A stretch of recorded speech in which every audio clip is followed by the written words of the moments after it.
हंस वाली मैया की बिना पुस्तक धारनी की बल ज्ञान की देवी मैया की मां शारदे भवानी की सरस्वती मैया की।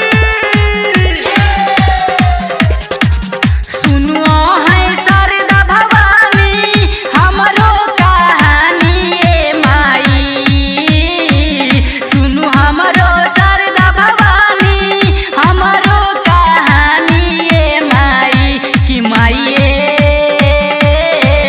एगो विदा के कारण छिया ज्ञानी ए माई कि माई एगो विदा के कारण छिया ज्ञानी ए माई। सुनो है शारदा भवानी हमरो कहानी ए माई। सुनो है शारदा भवानी हमरो कहानी ए माई कि माई एगो विदा के कारण छिया ज्ञानी ए माई कि माई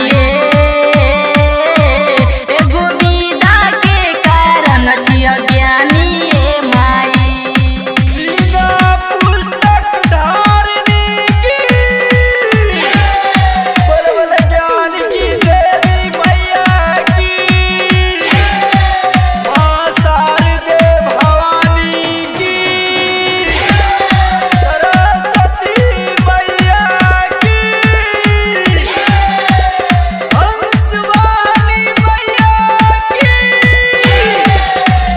आहे दुर्गा आहे काली आहे शारदा भवानी एगो ज्ञान के कारण बालक अज्ञानी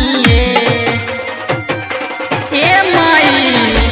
आहे दुर्गा आहे काली आहे शारदा भवानी एगो ज्ञान के कारण बालक अज्ञानी सब है कृपा से माई बनल बुद्धिमानी ए माई। सब है कृपा से माई बनल बुद्धिमानी ए माई कि माई एगो ज्ञान के कारण छिया ज्ञानी ए माई कि माई एगो ज्ञान के कारण छिया ज्ञानी ए माई। DJ Mixing बल ज्ञान की देवी मैया की मां शारदे भवानी की सरस्वती मैया की हंस वाली मैया की। गाँव और शहर में मैया गूंजै जयकार एगो दुखियारी के मैया करू उपकार ए माई। गाँव और शहर में माई गूंजै जयकार एगो दुखियारी के माई करू उपकार अनपढ़ मूर्ख के माई बने लो ज्ञानी ए माई। अनपढ़ मूर्ख के माई बने लो ज्ञानी ए माई कि माई एगो ज्ञान के कारण छिया ज्ञानी ए माई कि माई एगो ज्ञान के कारण छिया ज्ञानी ए माई। DJ सरस्वती मैया की हंस वाली मैया संतोष मदनपुर बल ज्ञान की देवी मैया की मां शारदे भवानी की